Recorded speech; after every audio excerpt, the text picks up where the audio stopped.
सारे तीर्थ बार बार गंगा सागर एक बार। आइए जानते हैं कि ऐसा क्यों कहा जाता है कि सारे तीर्थ बार बार गंगा सागर एक बार। इसके दो कारण हैं। पहला कारण, गंगा सागर धाम की यात्रा और वहां पर स्नान करने से 10 अश्वमेध यज्ञ और 1000 गाय दान करने का पुण्य मिलता है। मतलब आप एक बार में ही इतना पुण्य कमा सकते हैं जितना बाकी तीर्थ बार बार करने पर भी नहीं मिलता। इसी महत्व के कारण तो हो गया ना सारे तीर्थ बार बार गंगा सागर एक बार। गंगा सागर धाम को सभी पापों से मुक्ति दिलाने एवं मोक्ष प्रदान करने वाला माना गया है। इसीलिए मकर संक्रांति को लोग भारी संख्या में यहाँ स्नान करने के लिए आते हैं। महाकुंभ के बाद गंगा सागर का मेला दूसरा सबसे बड़ा मेला है जिसमें इतने लोग इकट्ठे होते हैं। जिस प्रकार गंगा जी ने महाराज सगर के 6000 पुत्रों को मुक्ति दी थी, उसी प्रकार लोग यहाँ पर अपने पूर्वजों का पिंडदान और तर्पण करके उनकी मुक्ति की कामना भी करते हैं। दूसरा कारण यह था कि पहले गंगा सागर धाम की यात्रा बहुत ही कठिन और दुर्लभ थी। इस द्वीप के एक तरफ सुंदरवन का जंगल है जहाँ अनेक प्रकार के नरभक्षी जानवर रहते हैं। यह रॉयल बंगाल टाइगर का आवासीय स्थान है। साथ ही साथ यहाँ मैंग्रोव की दलदल भी है।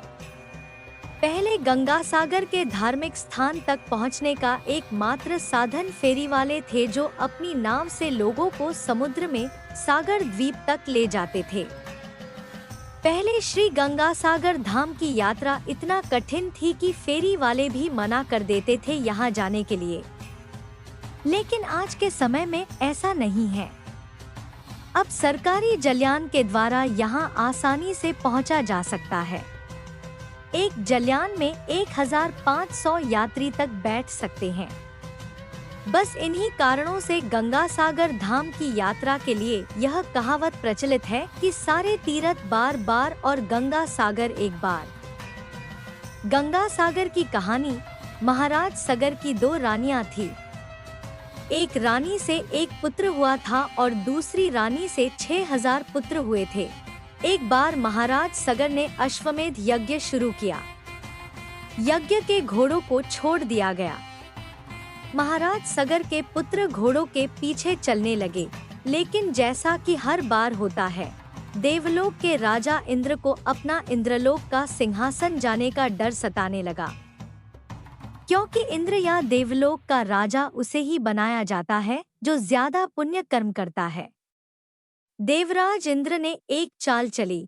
महाराज सगर के अश्वमेध यज्ञ के घोड़ों को चुरा कर पाताल लोक ले गए। वहां पर कपिल मुनि ध्यानावस्था में थे, वहीं पर ले जाकर घोड़ों को बांध दिया। जब सगर के पुत्र घोड़ों को ढूंढते ढूंढते पाताल लोक पहुंचे तो वहां पर घोड़ों को बंधा हुआ देखकर उनको लगा कि यह तपस्या में बैठा हुआ मुनि ही घोड़ों को यहाँ पर लाया है। वो उस मुनि को ध्यान से उठाने का प्रयास करने लगे और अपशब्द कहने लगे। ध्यान में बैठे हुए कपिल मुनि को सगर पुत्रों की बातों से क्रोध आ गया और उन्होंने अपनी क्रोधाग्नि से पूरे 6000 सगर पुत्रों को जलाकर राख कर दिया। सगर पुत्रों की आत्मा मुक्ति न मिलने के कारण भटकने लगी। महाराज सगर ने कपिल मुनि से प्रार्थना की कि वह उनके पुत्रों की आत्मा को मुक्ति दिला दें। तब कपिल मुनि ने कहा कि जब स्वर्ग की मंदाकिनी को धरती पर लाकर उसमें सगर पुत्रों की अस्थियों का तर्पण किया जाएगा, तभी इन आत्माओं को मुक्ति मिल पाएगी। इसके बाद महाराज सगर के पोते अंशुमान ने मंदाकिनी या गंगा को धरती पर लाने की कोशिश की। उसके बाद अंशुमान के पुत्र दिलीप ने भी कोशिश की, लेकिन वे लोग सफल नहीं हो पाए। फिर महाराज दिलीप के पुत्र हुए भागीरथ। महाराज भागीरथ ने ब्रह्मा जी की बहुत कठोर तपस्या करके गंगा को पृथ्वी पर लाने की प्रार्थना की। स्वर्ग से पृथ्वी पर आने पर गंगा के प्रभाव से धरती के टूटने का या कटने का डर था।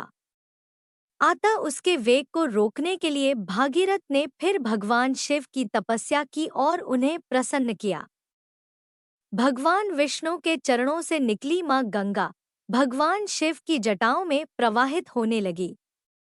फिर भगवान शिव की जटाओं से गंगा नदी बनकर हिमालय से निकलती हुई महाराज भागीरथ के पीछे पीछे पाताल लोक तक पहुंच गई, जहां पर 6000 सगर पुत्रों की अस्थियां और राख पड़े हुए थे।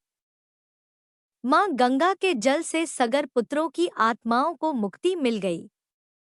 जिस समुद्र के पानी को महर्षि अगस्त्य ने पीकर खाली कर दिया था, वह फिर से भर गया। जहां पर मां गंगा ने सगर पुत्रों को मुक्ति दी थी, उस स्थान को श्री गंगासागर धाम के नाम से जाना जाता है। हिमालय से निकलती हुई गंगा इस स्थान पर समुद्र में मिल जाती है। बंगाल की खाड़ी में स्थित गंगासागर को हिंदुओं का बहुत ही पवित्र स्थान माना गया है।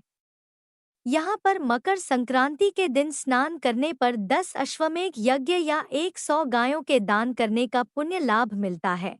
वैसे तो सागर द्वीप वर्ष भर सुनसान ही रहता है, लेकिन मकर संक्रांति के समय यहाँ जबरदस्त भीड़ रहती है। साधु संतों का जत्था और श्रद्धालुओं का समूह आपको महाकुंभ की याद दिला देगा। Thanks for watching. Please subscribe my